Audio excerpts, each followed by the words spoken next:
ओम नमः सिद्धेभ्य। नमो नमः सत्तुहितंकराय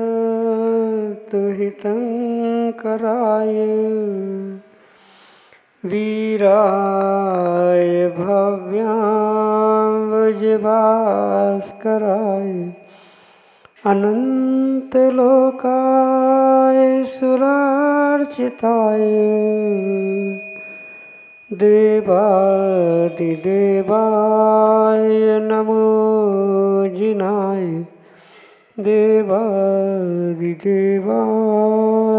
नमो जिनाय।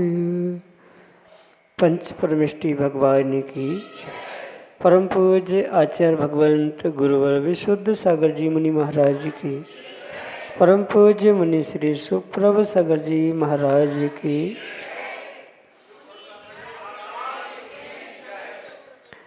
समीचीन विकल्पों का सम्यक समाधान, सम्यक ज्ञान की एक ऐसी अनूठी विधा जिसके माध्यम से हम सभी अपने ही मन के अनेकानेक समीचीन विकल्पों का आगम के परिप्रेक्ष्य में सम्यक समाधान प्राप्त करते हैं।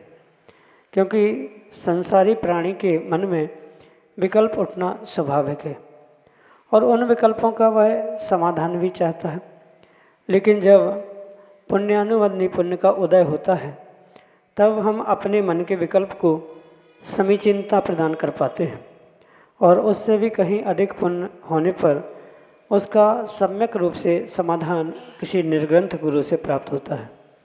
हम सभी का परम सौभाग्य है कि परम पूज्य आचार्य भगवंत गुरुवर विशुद्ध सागर जी महाराज के मंगल सुभाषित से परम पूज्य मुनि श्री सुप्रभ सागर जी महाराज द्वारा हमें यह आत्मकल्याण की अनूठी विधा सम्यक समाधान प्रतिदिन प्राप्त हो रहा है।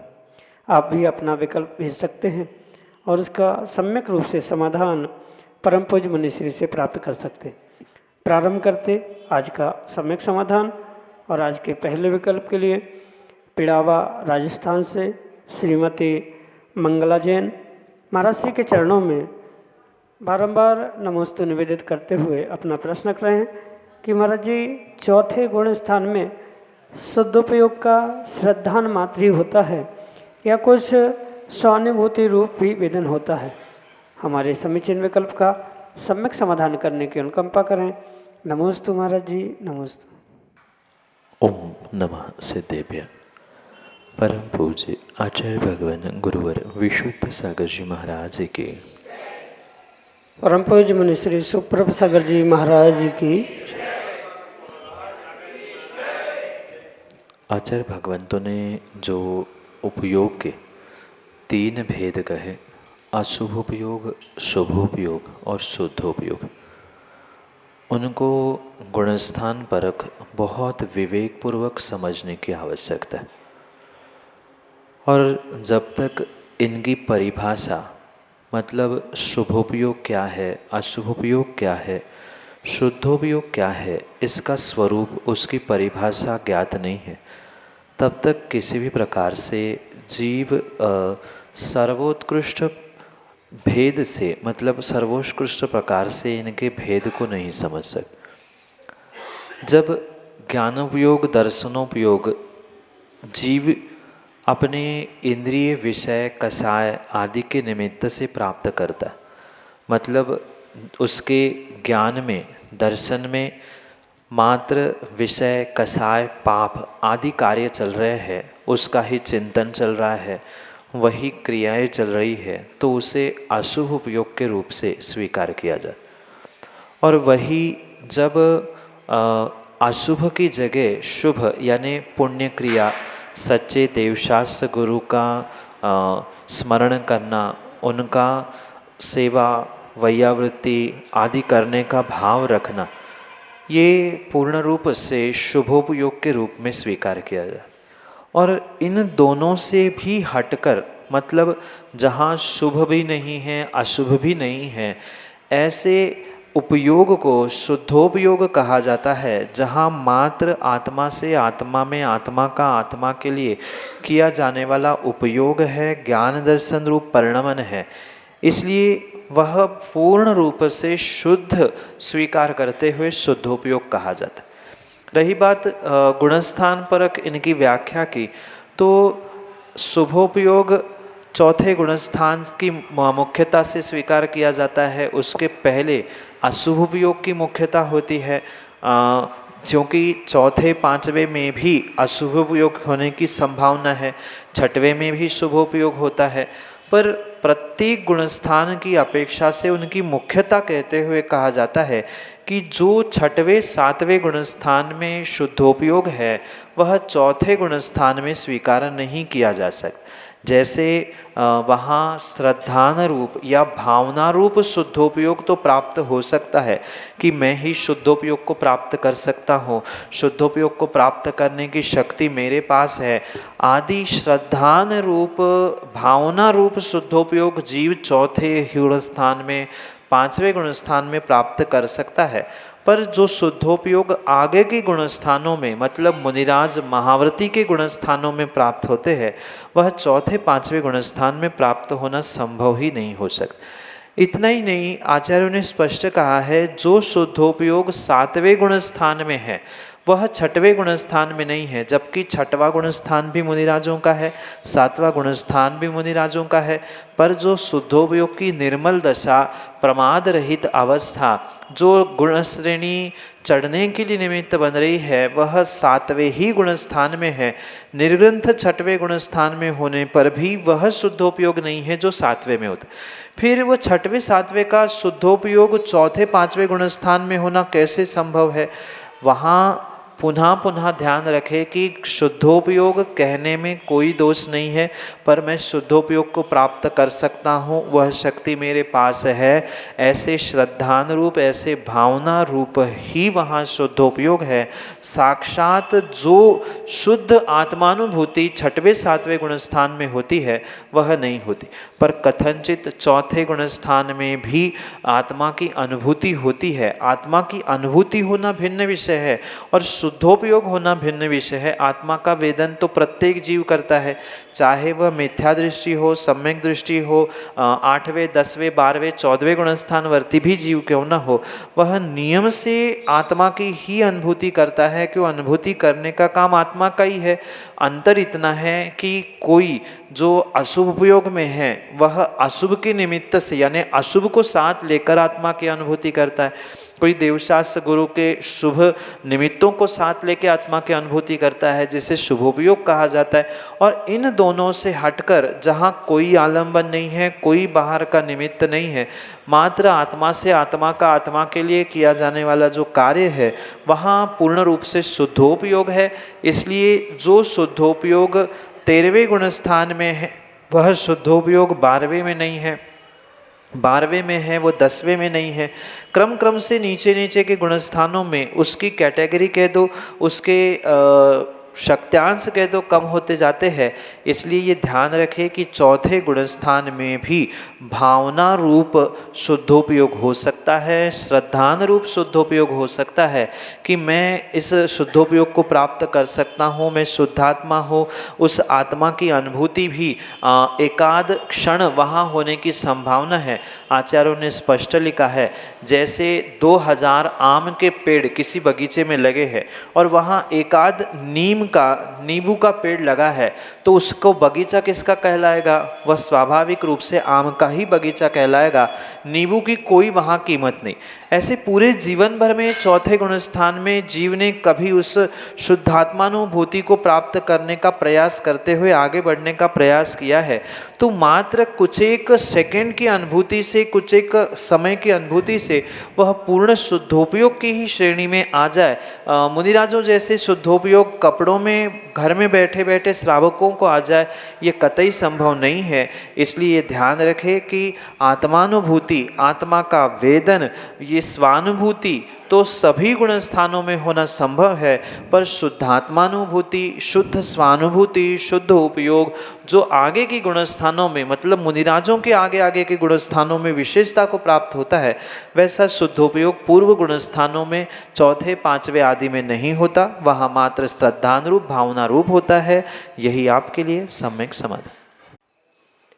अशोक जैन, गुनावाले, लक्ष्मीनगर, उज्जैन, मध्य प्रदेश से महाराज श्री के चरणों में बारंबार नमोस्तु करते हुए अपना समीचीन प्रश्न कर रहे हैं कि महाराज श्री, जो हम देवशास्त्र गुरु की पूजा अष्टद्रव्य से करते हैं, तो वर्तमान में एक प्रचलन प्रारंभ हुआ है कि उस अष्टद्रव्य को विभिन्न प्रकार के कलरों से रंग करके समर्पित करते हैं, तो क्या इनका प्रभाव हमारे जीवन में कुछ पड़ता है?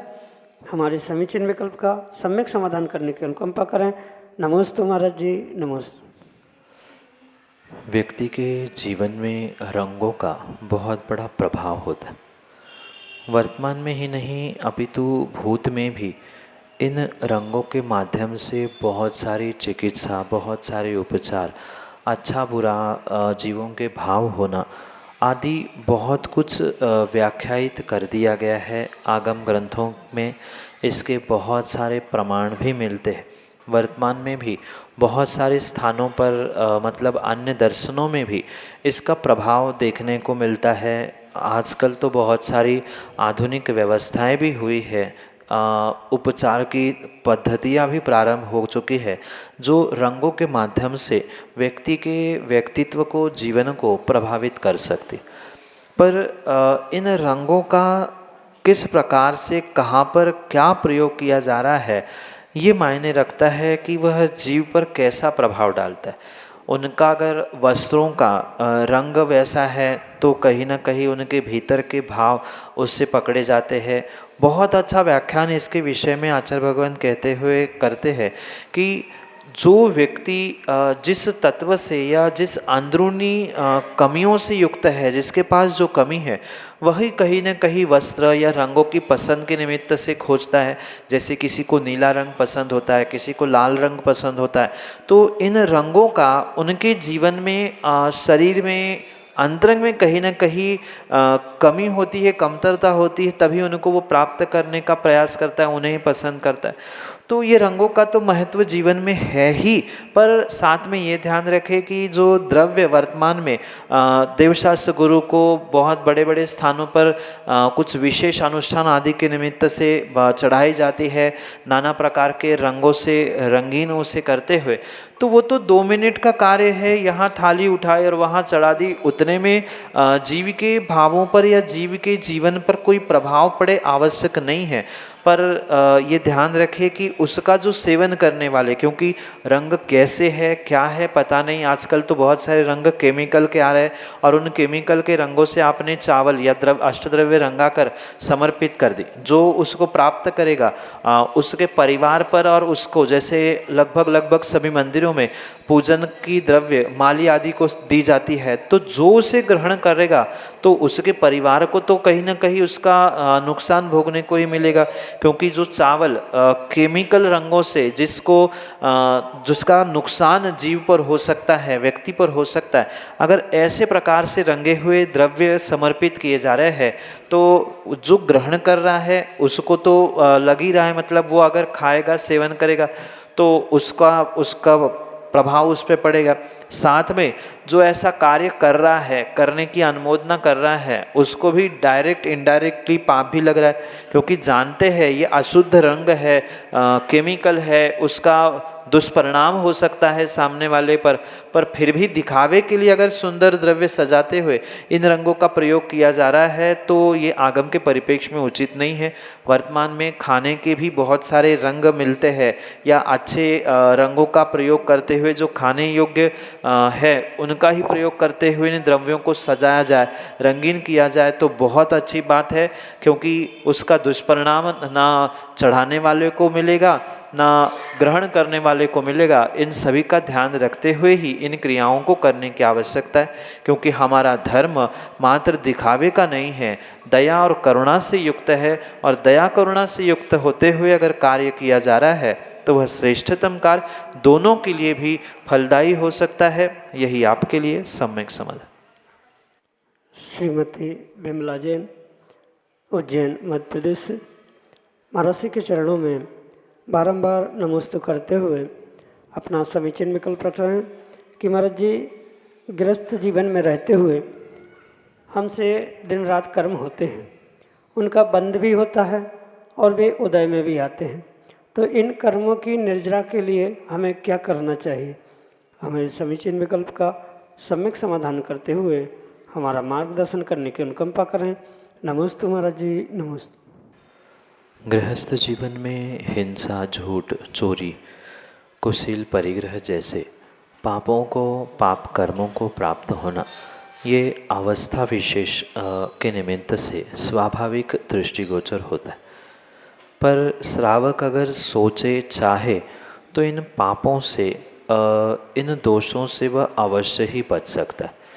जितना अधिक से अधिक उसके पास विवेक होगा घर गृहस्थी के कार्यों को करने में, उतना उतना विशेष वह इन पापों से, इन दोषों से अवश्य ही बच सकता है। अगर अविवेक में, प्रमाद में आकर कार्य किए जा रहे हैं गृहस्थी के भी, जैसे साफ सफाई है, अन्य भी किसी प्रकार से कार्य है, अविवेक से और प्रमाद से किए जा रहे हैं, तो स्वाभाविक रूप से उसमें बहुत बड़ी हिंसा और बहुत बड़ा दोष लग रहा है। वही अगर कार्य गृहस्थी के आप विवेक पूर्वक कर रहे हैं, थोड़ा सा प्रमाद रहित होकर सोच समझ कर रहे हैं, तो नियम से जो बहुत बड़ा लगने वाला पाप है वह पाप आपका अल्प हो सकता है, थोड़ा हो सकता है, कम हो सकता है। इसके अलावा भी विवेक के साथ किए जाने वाले कार्यों से लगने वाले पापों को भी एक श्रावक, एक गृहस्थ अनेक प्रकार से निर्जीर्ण कर सकता है, मतलब कम कर सकता है, घटा सकता है। ये आचार्य भगवंतों का स्पष्ट कथन है कि गृहस्थी में जो भी पाप होते हैं, जो भी दोष होते हैं, उन पापों और दोषों से बचने के लिए जो श्रावकों के लिए दो मुख्य कार्य कहे हैं, मुख्य कर्म कहे हैं, जो कुंद भगवान रेणसार जैसे महान ग्रंथ में कहते हैं कि दानम पूजा मोक्षम सावय धम्मो। श्रावक का धर्म दान पूजा है। वही विषय रत्नकरण श्रावकाचार में भी आचार्य समंतभद्र स्वामी समझाते हुए कहते हैं कि जब अगर श्रावक दिन भर पाप करता है तो दिन भर के पापों से, गृहस्थी के पापों से बचने के लिए उसके लिए श्रेष्ठतम साधन है कि वह निर्ग्रंथों को पढ़ाते हुए दान देने का सौभाग्य प्राप्त करे। बहुत अच्छी बात श्रावकाचार में आचार्य भगवंत कहते हैं कि जैसे रक्त से रंजित यानी रक्त के दाग लगे हुए वस्त्रों को रक्तों से साफ नहीं किया जा सकता, उसे वह स्वच्छ पानी ही चाहिए। पानी से जैसे रंगीन रक्त रंजित वस्त्र स्वच्छ होता है, बिल्कुल ऐसे ही जो गृहस्थी में पाप का संचय यानी पाप का आश्रयबंध जीव करता है, उसको साफ करने के लिए, उसको धोने के लिए एकमात्र सर्वश्रेष्ठ साधन आगम में आचार्यों ने कहा है, जिसका नाम है निर्ग्रंथों को दान देना। जो श्रावक श्रद्धापूर्वक, भक्तिपूर्वक, शक्तिपूर्वक निर्ग्रंथों को दान देने का, पढ़गान करने का सौभाग्य प्राप्त करता है, वह सातिशय पुण्य को प्राप्त करते हुए इन सभी पापों की निर्जरा को अवश्य ही प्राप्त कर सकता है। क्योंकि श्रावकों के लिए सर्वश्रेष्ठ आवश्यकों में दो आवश्यक कहे हैं, जो कि अरिहंत की पूजा है और निर्ग्रंथों को दान है। तो जो अरिहंतों की पूजा श्रद्धा भक्ति से करता है वह भी कई भवों के पाप कर्मों को नष्ट करता है, और निर्ग्रंथों को भी दान देने वाला नियम से अपनी पाप कर्मों की निर्जरा करते हुए विशेष पुण्य की प्राप्ति के माध्यम से मुक्ति का सोपान यानी मोक्ष को प्राप्त करने का साधन अवश्य ही प्राप्त कर सकता।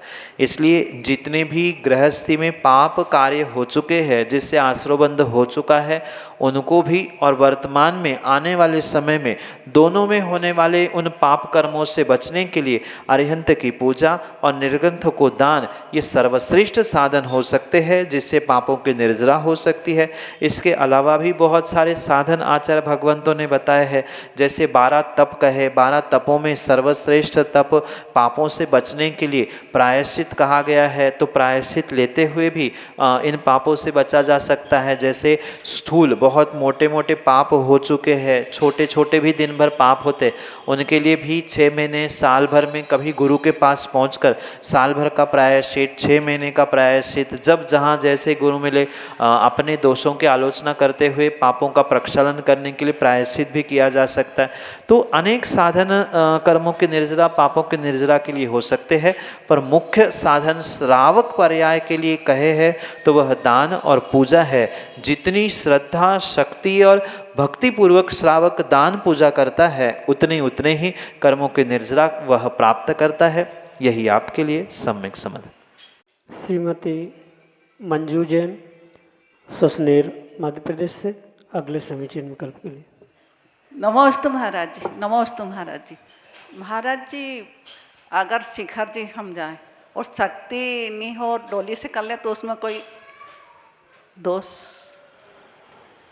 भाव सहित वंदे जो कोई, ताके नरक पशु गति नहीं हुई। यह जो पंक्ति प्राप्त होती है माँ, वास्तव में ये परम सत्य है। जो श्रद्धा, भक्ति, भाव और समर्पण के साथ इस सम्यक शिखर की वंदना करता है, वह सातिशय पुण्य के साथ साथ अपने पाप कर्मों की भी निर्जरा करने के लिए, सातिशय पुण्य प्राप्ति के लिए साधन ही प्राप्त करता है। इसलिए जिसकी जहाँ जब जितनी शक्ति हो, उस शक्ति के अनुसार सम्यक शिखर की वंदना उसे करनी ही चाहिए। बहुत श्रेष्ठ बात है कि व्यक्ति अपने स्वयं के पैरों से ही सम्यक शिखर की वंदना करे, क्योंकि सर्वोत्कृष्ट पुण्य तो उसी से लगेगा कि आप शरीर से भी, भावों से भी वंदना कर रहे हैं। चलते समय आप विवेक पूर्वक चलोगे, नीचे जीव मर रहे हैं, जी रहे हैं, आदि आदि सब विवेक स्वयं चलते हुए होगा, दूसरों के कंधों पर नहीं हो सकता। इसलिए सर्वोत्कृष्ट पुण्य अगर वंदना का चाहिए, जिस प्रकार से आगम ग्रंथों में शिखर जी की वंदना का महात्म्य लिखा है, अगर वो पूर्ण रूप से फल आपको चाहिए तो स्वयं के पैरों से ही वंदना करना सर्वश्रेष्ठ। पर माना कि किन्हीं जीवों की शक्ति ही नहीं है वंदना पैदल करने की, वो 50 कदम भी, 10 कदम भी नहीं चल पाते, तो क्या वो वंदना नहीं कर सकते क्या? हाँ, तो जब उनके पास व्यवस्था वर्तमान में हमारे पास मौजूद है तो डोली आदि साधनों से वहाँ वंदना की जा सकती है। पर ये ध्यान रखें कि जो सर्वश्रेष्ठ पुण्य आप स्वयं के पैरों से वंदना करने से प्राप्त कर सकते हैं, वह पूर्ण रूप से पुण्य नहीं मिलेगा, क्योंकि दूसरों के कंधे पर वह डोली चलेगी, या अन्य भी साधन बहुत सारे आज गाड़ी जैसे हो चुके हैं, तो वहाँ हिंसा की मात्रा अधिक है, विवेक कम है, प्रमाद अधिक है, तो कहीं ना कहीं वहाँ दोष अवश्य ही लग रहा है। तो जो बहुत सारा पुण्य वहाँ प्राप्त होने वाला था, वह थोड़ा सा पुण्य होकर रह जाएगा। पर इसके चक्कर में वंदना छोड़ देना ये भी उचित नहीं है कि हम चल ही नहीं सकते, हम वंदना करेंगे ही नहीं, ये भी उचित नहीं है। पर ये ध्यान रखें कि ये कार्य विवेक पूर्वक करें, और विवेक पूर्वक करने के बाद जो भी इन क्रियाओं में, मतलब डोली से, गाड़ी आदि से की गई वंदना में जो भी दोष, जो भी हिंसा पाप लगी है, उसके लिए गुरु आदि भगवंतों के पास पहुंचकर प्रायश्चित ग्रहण कर ले, जिससे बहुत बड़ा पाप आपका कम हो सकता है, कुछ पुण्य भी वृद्धि को प्राप्त हो सकता है। इसलिए सर्वश्रेष्ठ स्वयं के पैरों से ही कार्य करना है। जैसे दान पूजा भी स्वयं के हाथों से करने से सर्वश्रेष्ठ पुण्य मिलता है, ऐसा ही सर्वश्रेष्ठ पुण्य स्वयं के पैरों से वंदना करने से मिलता है, दूसरों के कंधों या गाड़ी आदि से उतना नहीं। यही आपके लिए सम्यक समझ। श्रीमती कांति जैन, सुसनेर, मध्य प्रदेश से अगले समीचीन विकल्प। यदि कोई जीव अष्टानी का महापर्व में भाव सहित वो मृत्यु को प्राप्त होता है, किस गति में जाता है? जीव के मृत्यु का समय मायने नहीं रखता। अभी तो मृत्यु के समय में उसके भाव कैसे थे, उसके परिणाम कैसे थे, ये उसके अगले गति के लिए निमित्त बनता है। उत्कृष्ट थे उत्कृष्ट मुहूर्त में भी मृत्यु को प्राप्त होने वाले नरक गति को प्राप्त होते देखे जाते हैं। उत्कृष्ट से उत्कृष्ट पर्याय को सर्वोत्कृष्ट स्थानों पर, मतलब सम्मेद शिखर जी, मंदिर आदि में भी मृत्यु को प्राप्त होने वाले कई बार नरक, तिर्यंच आदि गति को प्राप्त हुए ऐसे आगम में, पुराणों में प्रमाण प्राप्त होते। तो ये आवश्यक नहीं है कि किसी निर्धारित समय पर या बहुत अच्छे मुहूर्त पे किसी की मृत्यु हो तो वो बहुत अच्छा ही हुआ हो, आवश्यकता नहीं है। पर उस समय पर अगर जीव के भाव वास्तव में अच्छे थे, नमोकार सुनने के भाव थे, नमोकार सुनते सुनते त्याग, तपस्या या सबसे क्षमा मांगते हुए जीव अगर मृत्यु को प्राप्त हो रहा है तो नियम से उसकी अच्छी ही गति, देवगति ही हुई होगी, उसमें कोई शंका विकल्प करने की आवश्यकता नहीं। पर चूँकि छद्मस्त यानी क्षयोक्षमी ज्ञान के धारी हम सभी होने से पक्का नहीं कहा जा सकता कि कौन किस गति में पहुंच चुका है। ये तो केवली भगवान या अवधि मनपर्य ज्ञानी मुनिराज ही समझा सकते हैं।